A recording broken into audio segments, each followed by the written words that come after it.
puisqu'on vient d'aborder le sujet Emmanuel Macron, que devient-il? Ah bien écoutez, notre Macron national nous en a fait quand même de belles depuis un certain nombre de jours. Cet entretien d'actualité, ça faisait quelques semaines qu'il n'y en avait pas eu, puisqu'entre-temps je suis allé en Polynésie, j'ai beaucoup voyagé, on a organisé la manifestation du 1er mai, j'ai fait un entretien direct, mais cet entretien d'actualité donc reprend quelques affaires qui se sont passées depuis une quinzaine de jours. Macron s'est rendu aux États-Unis d'Amérique. Alors aux États-Unis d'Amérique, ça a été un festival d'humiliations les plus extraordinaires les unes que les autres. On a vu d'abord M. Macron à la Maison-Blanche. Il y a une photo qui a fait le tour de la planète, où il est tiré, comme ça, par la main, par Donald Trump sur le parvis de la Maison-Blanche. On a l'impression d'une espèce de chiffre-molle, de marionnette sous hypnose, un pantin désarticulé qui est là, pas comme s'il était sous psychotrope, il avait peut-être fumé de la bœuf, je ne sais pas, enfin il est là. On n'a jamais vu ça. Et avec le Donald Trump qui le tire comme un chien tiré en laisse. Bon. Ça, c'est la première photo absolument ravageuse.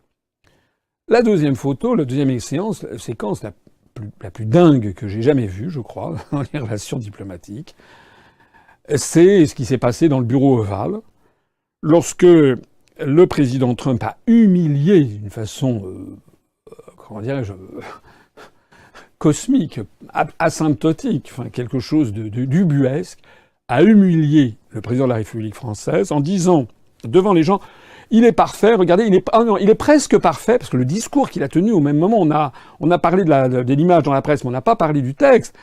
Il a dit he's presque parfait, il a dit va être parfait, et à ce moment-là, Donald Trump se permet de prendre des pellicules qui étaient tombées sur la veste du costume de Macron, voilà, et puis de dire, voilà, il commence à retirer les pellicules en disant, voilà, maintenant, et après il dit maintenant, il est parfait. Ça veut dire quoi? Ça veut dire qu'on avait l'impression d'un salon de toilettage canin avec un caniche, un bichon, n'est-ce pas? On mettait une petite faveur autour et puis alors on lui brosse le poil du caniche. Puis voilà, mais il est parfait maintenant. Un Médor, tu es parfait. Voilà, c'est ça. Quelle humiliation! Est-ce qu'on imagine Kennedy en 63 rencontrant Charles de Gaulle en disant Charles de Gaulle, excusez-moi, vous êtes presque parfait, mais là vous avez une crotte de nez qui est tombée sur votre cravate, on va la retirer devant toute la presse mondiale. Évidemment non. Donc ceci n'est pas un hasard. J'ai eu l'occasion, je l'avais montré sur notre site, vous retrouverez l'article, d'expliquer que les dirigeants américains qui suivent des cours faits par la Fondation Carnegie, par également tout ce qui est la gestion corporelle, etc., utilisent la gestuelle pour faire passer des messages, puisque c'est un monde d'images. Alors j'avais appelé ça la papade sur l'épaule. Rappelez-vous comment George W. Bush avait mis systématiquement la papade sur l'épaule de Nicolas Sarkozy, pour montrer que c'était lui, le boss, qui dominait la France. Comment Obama a fait pareil avec François Hollande. Et comment Obama a voulu faire pareil avec Raúl Castro à Cuba. J'avais fait tout un article, c'est d'ailleurs un article et une vidéo qui avait beaucoup circulé sur Internet, puisque lorsque Obama a rencontré Raúl Castro, lorsqu'il y a eu le rétablissement des relations diplomatiques entre les États-Unis et Cuba, Obama a fait le geste de vouloir mettre son bras sur l'épaule de Raúl Castro, et Raúl Castro, qui a vu le coup venir, prend le bras d'Obama et l'envoie en l'air devant les caméras du monde entier, montrant que lui, il a compris la gestuelle.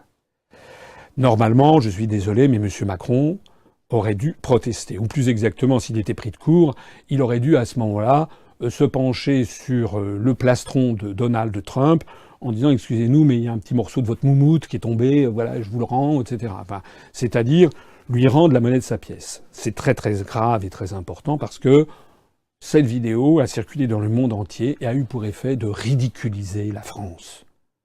Dans le monde d'images où nous sommes, tout le monde se fiche éperdument de ce qui a pu être dit à cette occasion, si ce n'est que les gens en ont gardé le souvenir que Macron est complètement inféodé à Washington. C'est absolument lamentable. Alors il y a encore deux autres éléments qui sont sortis de ce voyage catastrophe aux États-Unis, trois autres éléments même.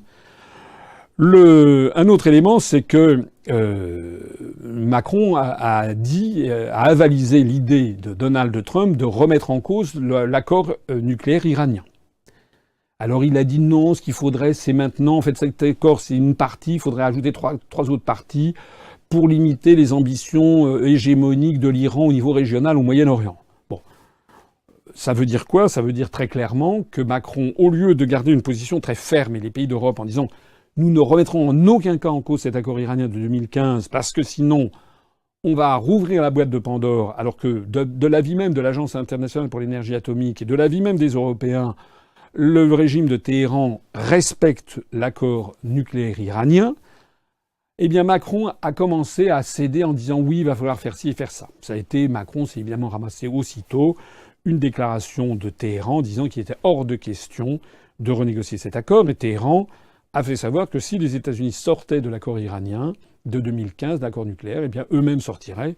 Ça veut dire qu'on est reparti pour la gloire et le risque de guerre contre l'Iran,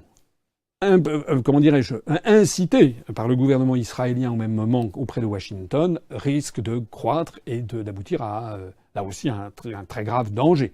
Parce que non seulement l'Iran, c'est 80 millions d'habitants, même un peu plus, mais c'est également une grande puissance en termes d'hydrocarbures et c'est au cœur du Moyen-Orient. Et en plus de ça, l'Iran est l'allié de plus en plus de la Russie et de la Turquie. Donc c'est un nouveau risque de conflit planétaire qui apparaît dans la zone de la poudrière par excellence. Macron, au lieu de garder le cap et de dire « nous ne voulons pas renégocier cet accord », a commencé à céder devant Donald Trump, pour rien d'ailleurs, puisqu'il n'a rien, mais rien de rien obtenu en échange. On voit donc que Macron est là pour obéir à son maître, et aux forces en tout cas qui l'ont propulsé en France à la présidence de la République. Alors il y a encore deux autres choses à dire sur ce séjour à Washington qui sont assez dingues, tout est plus dingue les uns que les autres. Le truc le plus dingue, c'est que les deux présidents sont convenus de planter un chêne dans le parc de la Maison-Blanche. Alors on en avait toute une histoire. Le chêne était, je sais pas quoi, il était pris d'une forêt ou près d'un cimetière militaire américain en France. Enfin, c'était des gros symboles comme on les aime bien, surtout outre-Atlantique. Donc les deux présidents ont planté le chêne. Et puis on s'est aperçu 3 jours après que là où le chêne avait été planté, il a été déplanté, puis on a tout remis avec la pelouse qui est un petit peu jaunie. Alors les gens se demandent de quoi il s'agit. Il y a des gens qui ont dit mais non, c'est tout à fait normal. Non, c'est pas tout à fait normal. Il y a des gens qui ont dit c'est tout à fait normal parce qu'en fait les plantes importées aux États-Unis doivent subir une quarantaine, etc. Mais ça veut dire quoi? Ça veut dire que le chêne n'avait pas suivi la quarantaine. Donc ça veut dire que la plantation était illégale. Parce que c'est trop tard. Si on plante un chêne, si on plante un végétal, il doit subir la quarantaine avant d'être planté. Parce qu'en l'espace de 24 ou 48 heures, il a déjà pu essaimer ses miasmes. Ça veut donc dire que normalement, les autorités américaines les autorités sanitaires américaines devraient se retourner à la fois contre le président des États-Unis, le président de la République française, et le président de la République française notamment, pour avoir introduit en fraude un végétal qui n'avait pas lieu d'être. Donc ça veut dire c'est ça que ça veut dire concrètement. Maintenant qu'on nous dise non, le chêne va subir des examens, bon, moi je demande à voir. Je pense d'ailleurs qu'on n'en aura plus jamais de nouvelles de ce chêne en question. Il est tout à fait possible aussi, tout simplement, que Donald Trump, qui semble vraiment un personnage assez fantasque, il est dit après, dès que Macron avait tourné les talons, que Donald Trump ait dit bon allez, enlevez-moi ça, débarrassez-moi de ce plumeau affreux, on débarrasse. En attendant, ça fait mauvais genre.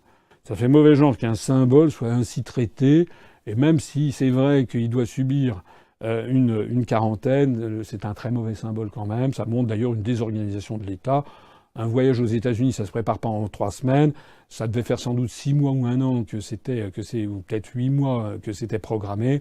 Ils auraient pu à ce moment-là, si c'est ça la bonne raison, vérifier que le chêne est bien subi les examens nécessaires. Voilà. Et puis alors la dernière scène que je retiendrai de ce voyage aux États-Unis, qui a été ubuesque d'un bout à l'autre, c'est un passage où Emmanuel Macron est reçu à l'université de Washington.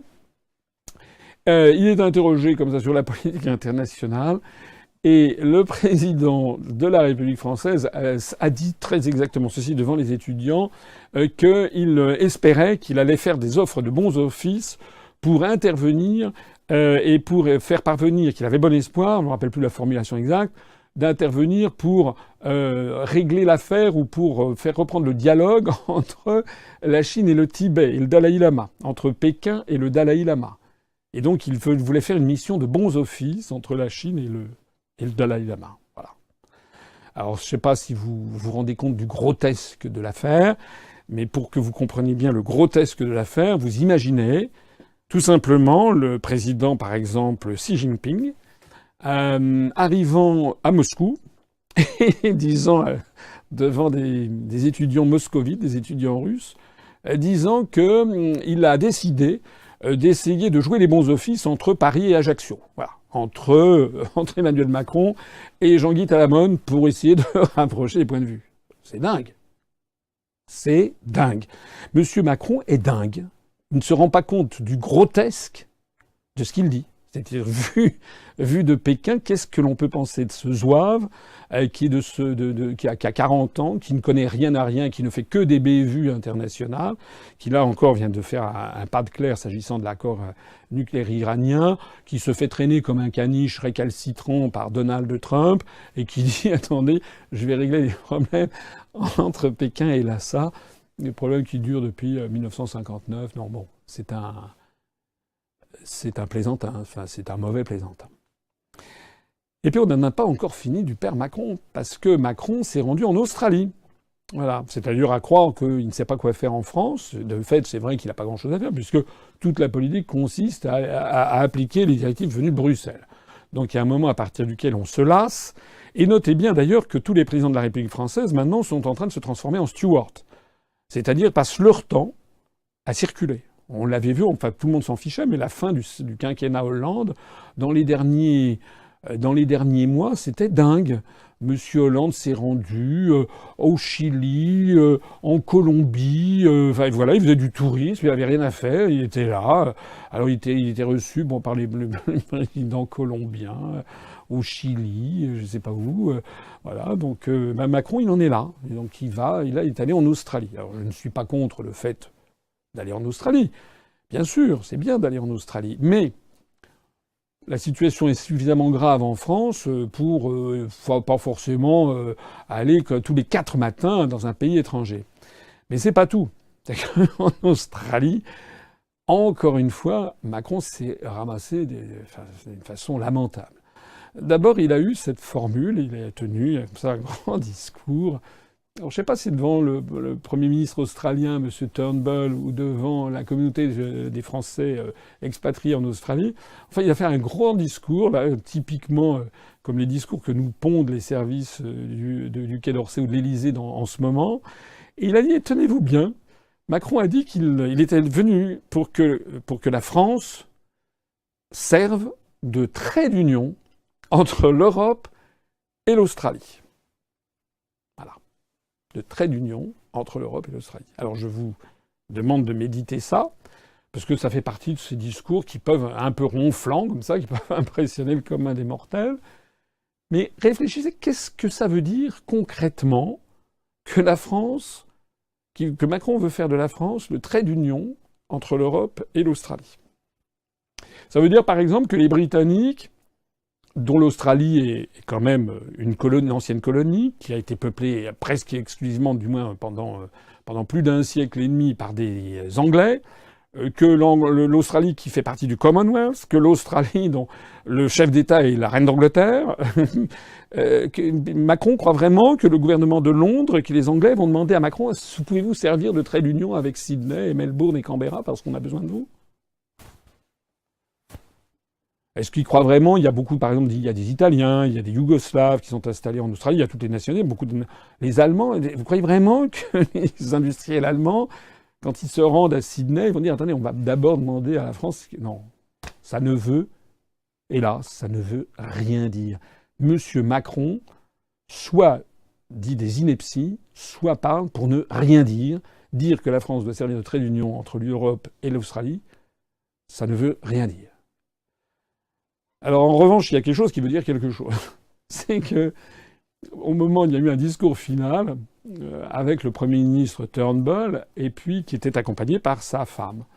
Et il y avait eu des agapes, un repas officiel.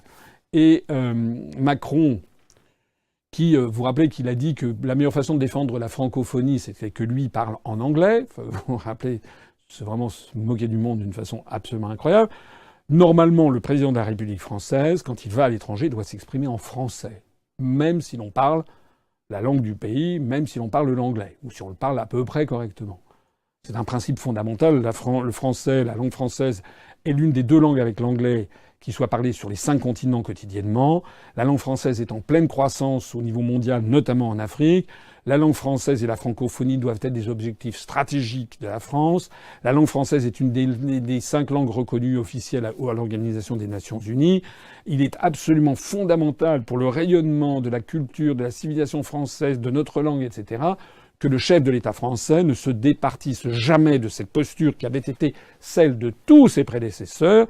On ne parle à l'étranger qu'en français, sauf Charles de Gaulle avait de temps en temps lancé deux, trois mots dans des langues qui d'ailleurs n'étaient pas l'anglais. Il avait parlé en espagnol à Mexico, il avait parlé en allemand en Allemagne. Il avait essayé de faire un petit peu de donner des.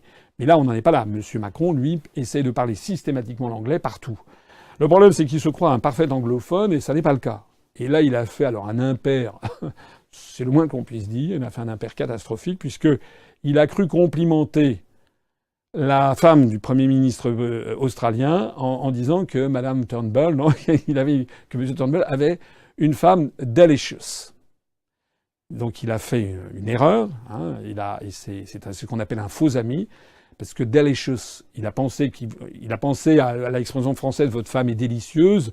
Ça veut dire votre femme a de la répartie, elle est sympathique, elle est de bonne conversation, elle est extrêmement gentille, sympathique et agréable. Et elle nous avait fait préparer un dîner. Donc c'est ça qu'il a cru dire, delicious. Mais sauf que en anglais, delicious, ça ne s'applique pas dans le langage châtié à une personne, ça s'applique à une chose. En revanche, si on applique ça à une personne, c'est très vulgaire, c'est à connotation sexuelle. Excusez-moi la grossièreté de ce que je vais dire, mais c'est exactement comme si le Premier ministre britannique ou le Premier ministre australien venant en France, maîtrisant mal la langue française, disait devant toute la presse « Oh, Madame Macron, elle est vraiment bonne !» Voilà. On imagine l'éclat de rire général qui accompagnerait cette déclaration. C'est exactement, en sens inverse, en miroir, ce qui vient de se passer en Australie. Ça a été le délire en Australie sur tout le web, voilà, sur tout Internet. Voilà un petit peu M. Macron, décidément, qui nous ridiculise, non seulement démolit en France tout ce qu'a fait les Azous de la France, vend le TGV aux Allemands, démolit le droit du travail, tape sur les retraites, démolit les services publics, etc. Mais quand il va à l'étranger, je crois que je vais faire un jour une conférence spécialement dédiée à ça, une dédicace spéciale, tous les faux pas extraordinaires, toutes les bévues, on n'a jamais vu ça. C'est pire que François Hollande d'Emmanuel Macron à l'étranger.